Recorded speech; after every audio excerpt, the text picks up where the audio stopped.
ჩამოვედით ლიხტენშტაინში. ვაიმე, რა ლამაზია. ახლა შევხედე. რომელიც არის უპატარავესი, თბილისზე პატარაა და გლდანზე უფრო ნაკლები ადამიანი ცხოვრობს ამ ქალაქში. ქალაქში კი არა ქვეყანაში. როგორც ზღაპრული შვეიცარია, ისეთი არის ზუსტად ლიხტენშტაინიც. შუა მაღაზიაში ესეთი ჰოთ-დოგის მოსამზადებელი სივრცეა. სოუსები და აქ არის პურები და შენით უნდა გააკეთო, შენით უნდა მოამზადო და მე სალაროსთან 4-50-ს გადაიხდე. სოუსები ჩავასხე აქედან და მე ჩავდო სოსისით. სალაროსთან ვიდექი დებილებით და ველოდებოდი როდის მომემსახურებოდნენ და თურმე თვით მომსახურება ყოფილა სალაროსთანაც. მაგარია. ისეთი პატარა ქვეყანაა, რომ ერთი ადგილიდან მეორეში რო გადადიხარ, უკვე სხვა ქალაქია. აი ესეთი ულამაზესი კლდოვანი ნაწილია. ეს სახლებიც კლდეებზეა პირდაპირ დაშენებული. ლაშა ყველა სანახაობისას როცა ეზარება სიარული. მაგით არაფერი არა აკაცო. აქ დაგელოდები. ჩემს წარმოდგენებში ზუსტად ასეთი ამერიკის რომელიმე შტატი. არ ვიცი, რამდენად რეალურია, იმიტომ რომ არ ყოფილვარ, მაგრამ მწვერვალზე არის ესეთი ლამაზი შენობა. მე ვფიქრობ, რომ არის პარლამენტი ან რამე სახელმწიფო შენობა და ეს ამბობს, რომ ვინმე მდიდარი ტიპის იქნებაო. პარლამენტს არ გავს ახლა. გავს, დროშები აქვს.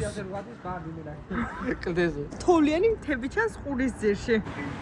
მზის ჩასვლა დაიწყო და ულამაზესია ცა. შვეიცარიაზე ოდნავ ძვირია ბენზინის ფასით და პროდუქტის ფასითაც თუ ვიმსჯელებთ. მაგრამ შვეიცარიის მთელი ბუნება არის ერთ პატარა ქვეყანაში მოქცეული.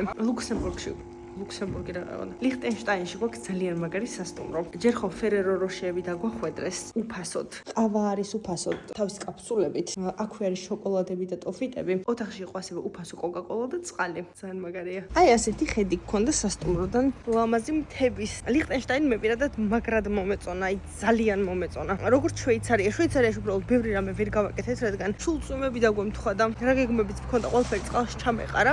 ეხლა მეორე ევროტური დავგეგმო მაგის გამო. ლიხტენშტაინიდან გავდივართ ავსტრიაში და გაგვაჩერეს დოკუმენტებს ამოწმებენ საზღვართან, რომელიც რეალურად უხილავი საზღვარია. ნებისმიერ შეუძლია ჩვეულებრივად გაიაროს, მაგრამ რადგან უცხო ნომრები გვაქვს, მაინც გაგვაჩერეს და გვამოწმებენ. მეორე ადგილია, სადაც მართვის მოწმობა მომთხოვეს. ერთი მომთხოვეს ჰერცოგოვინაში და მეორე მომთხოვეს აი აქ. მალევე გამოგვატარეს, სარანაირი პრობლემა არ შეგვქონია.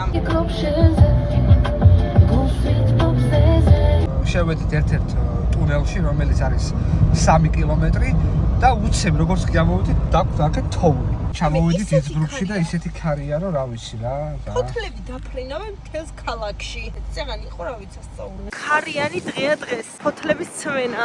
ლამაზი ქალაქია ძალიან. აი ესეთი არის მთავარი მოედანი. ხალხმრავალი ადგილი არ ველოდებოდი ეს პატარა ქალაქში ამხელა ამდენ ადამიანს. ეს არის ერთ-ერთი მთავარი ღირსშესანიშნაობა ამ ქალაქის. ფერადი შენობები, უკან მთები და წინ მდინარე. აი ესეთი ლამაზი ქალაქია. მე ძალიან მომეწონა.